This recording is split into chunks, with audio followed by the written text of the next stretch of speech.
Page 4, determination. This is another golden oldie from a long time ago. If you look at the author, it's the same person who wrote the previous piece.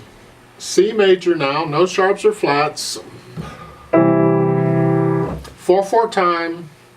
Let's look at these hands one at a time because we got eighth notes in here now to deal with. So instead of 1, 2, 3, 4, it's what we're doing.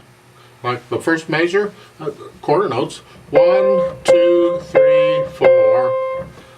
Well, when you get over to the third measure, you got eighth notes. And I do it with an and in between the numbers. There's other ways of doing it. I'll leave that up to you and your teacher if you have one. But it's 1 and 2 and. So the number remains the same. 1, 2. I just stick an and in between. 1 and 2 and 3, and that's the eighth notes. So the third measure is 1 and 2 and 3 and 4. So the eighth notes can move. Then in the second line you get the eighth notes again there in the next to the last measure. Other than that, the rhythm's pretty straightforward. Just quarter notes, half notes, whole notes.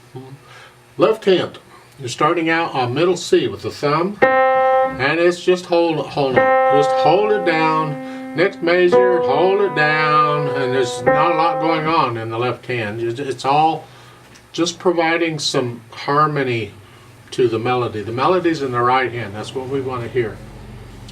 And then when you put the hands together, you're starting here.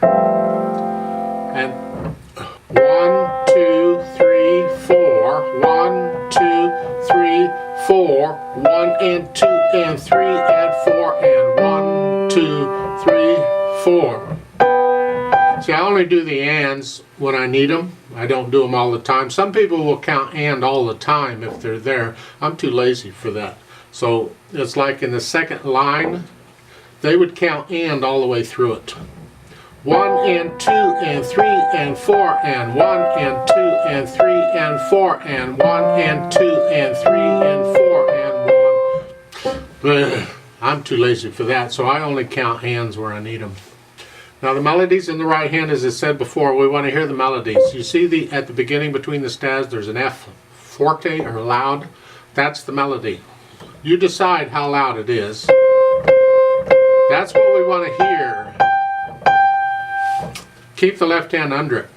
How under it? Again, that's up to you. Just keep it under it.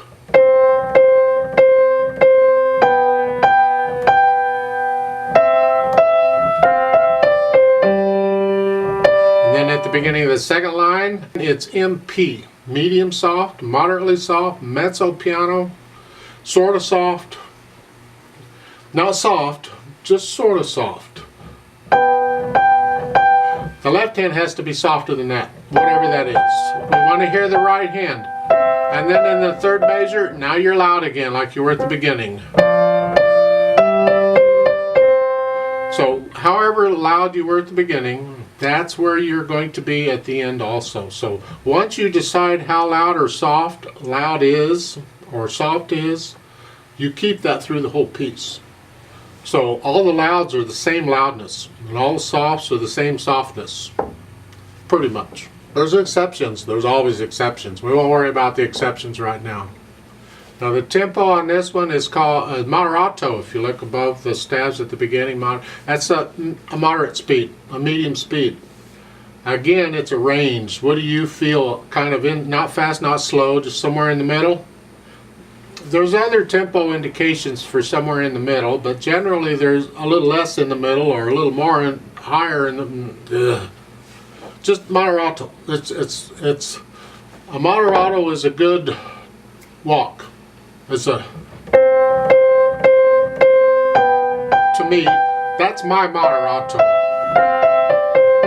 2, 3, to some people that would be an allegro. Other people might not, that might not quite a moderato, but you have to decide what moderato is to you and how you feel at that time and go with that. Or if you have a teacher, you just go as fast as they tell you to go and leave it at that. I'd like to play this with you very slowly so you can double check the notes and the rhythms. I'm not going to do the dynamics because we're not performing it here. I just want to check notes and rhythms. You can do the dynamics on your own. So I'm going to give us 4 counts and let's try this. So go ahead and put your thumbs where they show you and the hands go elsewhere.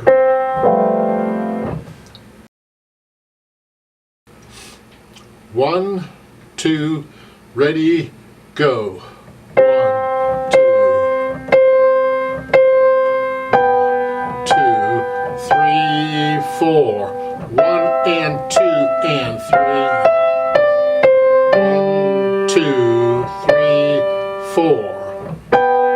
2, 3, 4. 1, 2, 3, 4.